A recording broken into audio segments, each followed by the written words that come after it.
கிறிஸ்துவுக்குள் பிரியமானவர்களே, எக்ஸோடஸ் டிவியின் அருளுரை துளிகள் நிகழ்ச்சியின் மூலம் உங்களை சந்திப்பதில் மிக்க மகிழ்ச்சி அடைகிறோம். இந்த நாளின் பயணம் இனிமையுடன் அமைய அன்பின் வாழ்த்துக்கள். இந்த நாளின் தியானத்திற்காக மா தேவன் அருளிய மா மரங்கள் என்ற பொருளில் சில சத்தியங்களை நாம் அறிந்து கொள்ளலாம். வேதத்தில் மரங்கள் முக்கிய பங்கு வகிப்பதை நாம் காண முடியும். ஆதியாகமம் துவங்கி வெளிப்படுத்தின விசேஷம் வரை மரங்கள் வாழ்க்கைக்கும் ஞானத்திற்கும் நீதிக்கும் தேவனுடைய வளத்திற்கும் ஒப்பாக பேசப்பட்டுள்ளது. தேவன் 6ஆம் நாளிலே சிருஷ்டித்த விதை தரும் கனிமரங்கள், முதல் மனிதனாகிய ஆதாம் ஏவாளுக்கு தேவன் கட்டளையிட்ட நன்மை தீமை அறியத்தக்க மரம், உடன்படிக்கை பெட்டி முதல் ஆசரிப்பு கூடார கட்டுமானத்தில் பயன்படுத்தப்பட்ட சித்தி மரம், சங்கீதம் 92:12 காணப்படும் பனை மரம், கேதுரு மரம், 1 ராஜாக்கள் 4ஆம் அதிகாரம் 26ஆம் வசனத்திலே காணப்படும் அத்திமரம், நியாயாதிபதிகள் 6ஆம் அதிகாரம் 11ஆம் வசனத்திலே கர்த்தருடைய தூதனானவர் உட்கார்ந்த கர்வாலி மரம், அத்திமரம், ஒலிவ மரம், தேவதாரு மரம் என பல மரங்கள் உட்பட வெளிப்படுத்தின விசேஷத்தில் காணப்படும் நகரத்தின் வீதிகளின் மத்தியிலும் மாதந்தோறும் 12 விதமான கனிகளை தரும் ஜீவ விருஷம் வரை மரங்கள் வேதத்தில் மிக முக்கிய பங்கு வகிக்கின்றன.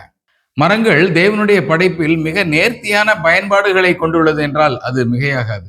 மரங்கள் மனிதன் மற்றும் உயிரினங்களின் உணவு தேவைக்காகவும், நிழல் தருவதற்காகவும், கார்பன் டை ஆக்சைடை உறிஞ்சி மனிதன் உயிர் வாழ்வதற்கான சுத்தமான ஆக்சிஜனை தருவதற்காகவும், மருத்துவ மற்றும் மூலிகை பயன்பாட்டிற்காகவும், தொன்று தொட்டே மனிதன் சமைப்பதற்கு எரிபொருளாகவும் பயன்பட்டு மனிதனின் வாழ்வை ஒன்றுக்கொன்று சார்ந்திருக்கும் நிலையை, அதாவது இன்டர் டிபெண்டன்ஸ் என்பதை உறுதி செய்கிறது. எங்கெல்லாம் காடுகள் மரங்கள் அழிக்கப்படுகிறதோ அங்கே மனித இனம் மட்டுமல்ல, பறவைகள், மிருகங்கள், உயிரினங்கள் ஆகிய அனைத்து ஜீவராசிகளும் இடம்பெயர்ந்து விடுவதை காண முடியும். அதாவது மரங்கள் இந்த பிரபஞ்சத்தின் சுற்றுச்சூழலியலை சமநிலையில் வைத்திருக்க உதவுகிறது. குறிப்பாக மரங்கள் இல்லாத ஒரு உலகை கற்பனை செய்து பார்த்தால் மனிதன் வாழ்வதற்கான சுற்றுச்சூழலியல் தகுதியே இந்த உலகம் இழந்து விடுகிறது. மறைந்த முன்னாள் ஜனாதிபதி திரு அப்துல் கலாம் அவர்கள் ஒருமுறை இவ்வாறு கூறினார்: நான் வீட்டில் அணில் வளர்த்தேன், ஓடிவிட்டது. நான் கிளி வளர்த்தேன், பறந்து விட்டது. நான் மரம் வளர்த்தேன், இவை அனைத்தும் திரும்ப வந்து விட்டது என்று. மரம் இல்லாத மனித வாழ்க்கை எப்படி சாத்தியமில்லாததோ அதே போல மரம் இல்லாத விசுவாச வாழ்க்கை சாத்தியமில்லாதது. எந்த மரமாவது தான் தரும் கனிகளை தானே சாப்பிடுவதை நாம் கண்டிருக்கிறோமா? எந்த மரமாவது தனது நிழலிலே தானே படுத்து உறங்குவதை கண்டிருக்கிறோமா? தன் நலன் கருதாத மனித குலத்திற்காகவே தியாகத்துடன் வாழும் மரங்கள் உண்மையிலே விசுவாசிகளாகிய நமக்கு முக்கிய பாடங்களை கற்றுத்தருகிறது. மரங்கள் என்று சொன்னவுடன் வேதத்திலே பல்வேறு விதமான மரங்கள் உங்களுடைய மனதிலே வந்து செல்லலாம். ஆனால் நாம் நம்முடைய குறுகிய சிந்தனைக்கு ஏற்ற வகையில் 2 மரங்களை பற்றி, ஒன்று ட்ரீ ஆஃப் விஸ்டம், நன்மை தீமை அறியத்தக்க மரம், மற்றொன்று ட்ரீ ஆஃப் லைஃப், ஜீவ விருட்சம் ஆகிய 2 மரங்களை பற்றி சில ஆவிக்குரிய சத்தியங்களை நாம் அறிந்து கொள்ளலாம். தேவன் மனிதனை உருவாக்கிய பின் மனிதன் வசிப்பதற்காக ஏதேன் தோட்டத்தை உருவாக்கி புசிப்புக்கு நலமான பல விருட்சங்களை அங்கே உண்டு பண்ணினார் எனவும், தோட்டத்தின் நடுவே நன்மை தீமை அறியத்தக்க விருட்சத்தையும் முளைக்க பண்ணினார் என ஆதியாகமம் 2ஆம் அதிகாரம் 10ஆம் வசனத்திலே வாசிக்கிறோம். ஆதாமும் ஏவாளும் தேவனுடைய கட்டளையை மீறிய பொழுது அவர்கள் தேவனுடைய சாபத்திற்கு உள்ளாகி தோட்டத்திலிருந்து துரத்தப்பட்டதை ஆதியாகமம் 3ஆம் அதிகாரத்தில் வாசிக்க முடியும். இந்த நிகழ்வுக்கு பின்னர் ஆதாம் சுமார் 930 வயது வரை நீண்ட நாட்கள் வாழ்ந்தான் என ஆதியாகமம் 5ஆம் அதிகாரம் 5ஆம் வசனத்திலே வாசிக்கிறோம். அப்படியானால் உண்மையில் எது மரணம்? ஒரு மனிதனின் சரீர பிரகாரமான மரணத்திற்கு அல்ல, ஆவிக்குரிய மரணத்திற்கு, அதாவது தேவனுடைய உறவிலிருந்து பிரிவதற்கு, அதாவது மண்ணிலிருந்து வெண்ணுக்கு செல்ல வேண்டிய மனிதன் மீண்டும் மண்ணுக்கே செல்வதற்கு இந்த மீறுதல் காரணமாக அமைந்தது. அது மட்டுமன்றி மனுக்குலம் முழுமைக்குமான சாபமாக அந்த சாபம் அமைந்து விட்டது. ரோமர் 5ஆம் அதிகாரம் 12ஆம் வசனத்திலே இப்படியாக ஒரே மனுஷனாலே பாவம் உலகத்திலே பிரவேசித்தது போலவும் எல்லா மனுஷரும் பாவம் செய்தபடியால் மரணம் எல்லாருக்கும் வந்தது போலவும் இதுவும் ஆயிற்று என வாசிக்கிறோம்.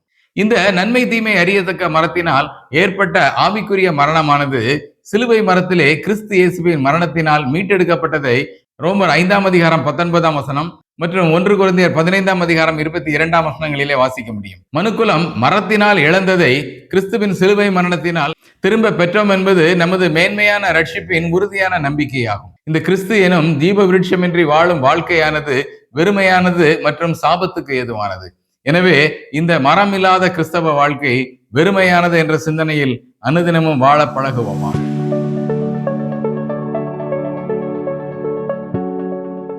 வெளிப்படுத்தின விசேஷம் 22ஆம் அதிகாரத்தில் காணப்படும் ஜீவ விருட்சம் ஏதேன் தோட்டத்தில் இழந்த மனுக்குலத்தின் வாழ்வை கிறிஸ்துவின் மரணத்தால் மீட்டெடுக்கும் மீட்பு பணிக்கு ஒப்பாகவும் திரும்ப கட்டப்படும் புதிய எருசலேமின் அனுபவத்திற்கும் ஒப்பாக பேசப்படுகிறது. வெளிப்படுத்தின விசேஷம் 22ஆம் அதிகாரத்தில் 5 வசனங்களிலே ஆட்டுக்குட்டியானவருடைய சிங்காசனத்திலிருந்து பளிங்கை போன்ற தெளிவான தண்ணீர் புறப்பட்டு வருகிறதும் வாழ்க்கை எனும் நதியின் இரு கரைகளின் மத்தியிலும் இருக்கும் இந்த ஜீவ விருட்சமானது 12 விதமான கனிகளை மாதந்தோறும் தருகிறது எனவும் அந்த விருட்சத்தின் இலைகள் ஆரோக்கியத்தை தரும் எனவும் அங்கு இனி சாபம் இராது எனவும் வாசிக்கிறோம். இதனை எதிரொலிக்கும் வகையில் எசேக்கியேல் 47ஆம் அதிகாரத்தில் ஜீவன் தரும் மரங்கள் குறித்தும் அது மாதந்தோறும் புது கனிகளை கொடுத்து கொண்டே இருக்கும் எனவும் முன்னறிவிக்கப்பட்டுள்ளது. ஏதேன் தோட்டத்தில் இழந்தவைகள் அனைத்தும் கிறிஸ்துவினால் மீட்டெடுக்கப்பட்டது என்பதை இந்த ஜீவ விருட்சம் நமக்கு விளக்குகிறது. சாபத்திலிருந்து கிரீடத்துக்கு நம்மை மாற்றுகிறது. சிங்காசனத்திலிருந்து பாய்ந்து ஓடும் பளிங்கு போன்ற தெளிந்த நீர் கிறிஸ்து இயேசு தரும் ஜீவ தண்ணீருக்கு ஒப்பாக இருக்கிறது. இப்போது அந்த ஜீவ விருட்சத்தின் கனியை அவருடைய பரிசுத்தவான்கள் மகிழ்ச்சியுடன் புசிப்பதற்கு அங்கே சுடரொளி பட்டயமோ அல்லது தூதர்களாலோ தடை ஏற்படுத்தப்படவில்லை. அங்கே சாபம் இல்லை, மாறாக தேவனுடைய சிங்காசனம் இருக்கிறது. அங்கே ராக்காலமோ அல்லது சூரியனுடைய வெளிச்சமோ இல்லை, மாறாக தேவனே வெளிச்சமாயிருப்பார். அவருடைய ஊழியர்கள் அவரை சேவித்து அவருடைய சிங்காசனத்தை தரிசிப்பார்கள். இந்த ஜீவ விருட்சத்தின் மேல் அதிகாரமுள்ளவர்களாவதற்கு அவருடைய கற்பனைகளின்படி செய்கிறவர்களாக இருக்க வேண்டும் எனவும் விருப்பமுள்ளவன் ஜீவ தண்ணீரை இலவசமாய் வாங்கிக் கொள்ள கடவன் எனவும் வெளிப்படுத்தின விசேஷம் 22ஆம் அதிகாரம் 14-17 வசனங்களிலே வாசிக்கிறோம். வெளிப்படுத்தின விசேஷம் 22ஆம் அதிகாரம் 14-17 வசனங்கள் மேற்கண்ட வளங்களை கிறிஸ்துவின் வழியாக நாம் பெற்றுக்கொள்வதற்கு வழிவகுக்கிறது. மரங்கள் அல்லது விருட்சங்கள் என்ற பொருளிலே 2 முக்கியமான நமது விசுவாச வாழ்க்கையை தீர்மானிக்கும் மரங்களை சிந்தித்தோம். ஒன்று ட்ரீ ஆஃப் விஸ்டம், அதாவது நன்மை தீமை அறியத்தக்க மரம். மற்றொன்று ட்ரீ ஆஃப் லைஃப், ஜீவ விருட்சம். புதிய எருசலேமின் நகரத்தின் நதிக்கரைகளிலே காணப்படும் ஜீவ விருட்சம் கர்த்தருடைய கட்டளைகளை மீறிய ஆதாம் இழந்த வாழ்வை சிலுவை மரம் மீட்டு தந்தது. சிலுவை மரம் மீட்டு தந்த வாழ்வை முழுமையாக மாற்றி தந்தது அந்த ஜீவ விருட்சம். நமது வாழ்க்கை மரத்தினால் மாற்றப்பட்ட வாழ்க்கை என்பதை சிந்திக்க வாய்ப்பு தந்துள்ளது இந்த மரங்கள். ஞானத்தை கண்டடையும் மனுஷன் பாக்கியவான் எனவும் உண்மையான ஞானமாகிய கிறிஸ்துவை கண்டடைவதே ஜீவ விருட்சம் எனவும் நீதிமொழிகள் 3ஆம் அதிகாரம் 13-18 வசனங்களிலே வாசிக்கிறோம். அதே நேரத்தில் நீதிமானுடைய பலன் கர்த்தருக்காக நாம் வாழும் வாழ்க்கை ஜீவ விருட்சம் எனவும் நீதிமொழிகள் 11ஆம் அதிகாரம் 30ஆம் வசனத்திலே வாசிக்கிறோம். நாம் பேசும் வார்த்தைகள் ஆரோக்கியமாக இருந்தால் அதுவே உண்மையான ஜீவ விருட்சம் என நீதிமொழிகள் 15ஆம் அதிகாரம் 4ஆம் வசனத்திலே வாசிக்கிறோம்.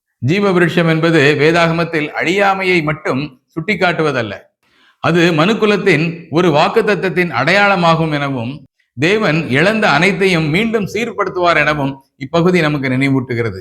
நமது விசுவாச வாழ்க்கையில் நாம் ஜெயம் கொள்வோமானால் வெளிப்படுத்தின விசேஷம் 2ஆம் அதிகாரம் 7ஆம் வசனத்திலே வாசிக்கிறபடி ஜெயம் கொள்ளுகிறவனுக்கு ஜீவ விருட்சத்தின் கனியை புசிக்க கொடுப்பேன் என்று எழுது என்பது ஏதேனில் இழந்த வாழ்க்கையை நாம் புதிய எருசலேமில் பெற்றுக்கொள்ள போகிறோம் என்கின்ற நம்பிக்கையில் ஜீவ விருட்சம் நாடி செல்ல தேவன் நமக்கு உதவி செய்வாராக. கர்த்தருடைய நாமம் இன்றும் என்றும் மகிமைப்படுவதாக. ஆமென்.